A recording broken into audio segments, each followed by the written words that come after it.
now time to breathe easier. With Ted Jenkin from Oxygen Financial.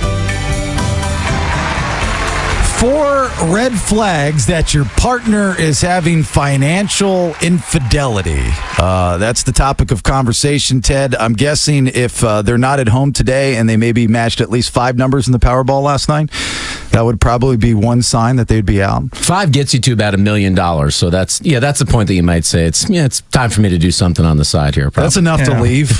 Yeah, I think a lot of people look for a guy like you that, you're the best at what you do. Definitely you've got all my money, but I'm no crazy millionaire guy. I don't have big money.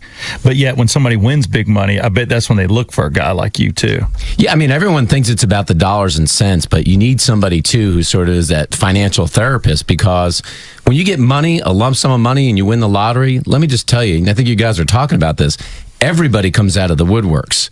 Family members, friends, people that had a business idea that they never pitched you before, everybody comes out of the woodworks with their hand out for money. Do you think that if somebody in this room had won the lottery or the Powerball last night, let's say, do you think Steve would openly ask them for a cut of it? Oh, yeah. Yeah. How do you think he'd do it?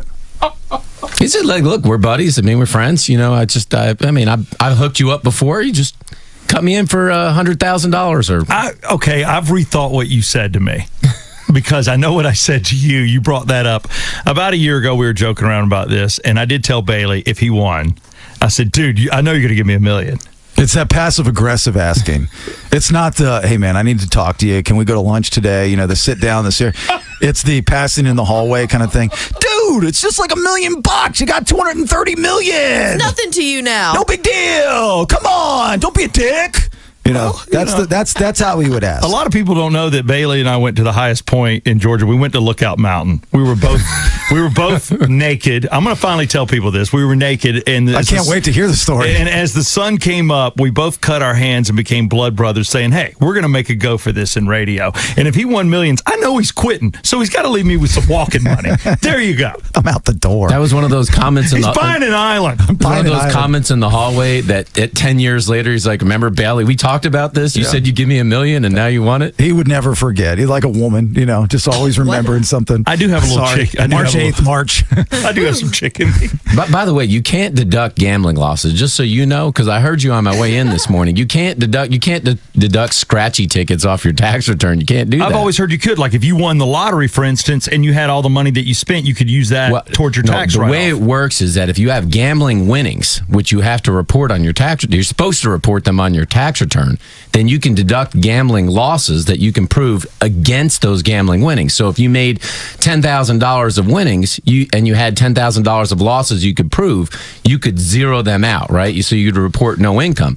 But if you made no winnings and you lost $10,000, you can't deduct the $10,000 off your tax return. You just can't do that. That's why it's better to go to a casino and gamble, because they track your wins and losses, and actually at the end of the year, they give you a tax form. They do? Yes, they do. So if, like at Harrah's, you're a Total Rewards member, you just log on to your website, there's a tax area, and you can print it out. I mean, I'm never up to that amount, but for people that spend big bucks, yeah, sure. Wow. Yeah, that's why if you buy them at the convenience store, hardly anybody that buys scratchy tickets asks for a receipt. But if you don't, what are you going to tell the IRS? Well, hey, look, I spent $2,000. You got to trust me. Well, they don't trust you.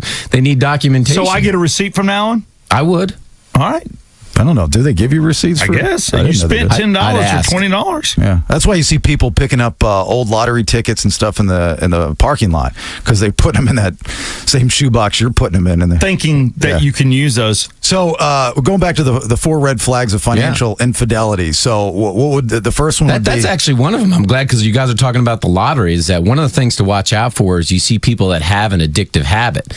Now, people think that addictive habit is something like shopping, but gambling is one of the biggest things that you have to watch out for, because when people have a side hustle going, whether it's sports betting or they're, playing poker or whatever it may be, that cash starts to go missing. That's something that you've got to watch out for. And people will sometimes convince themselves that, oh, it's just a few $1,000s. It isn't any big deal. But a few thousand turns into a few more thousand, and all of a sudden money goes missing. So you've got to watch out for that. Let me talk to Rachel for a second, if you don't mind, your wife.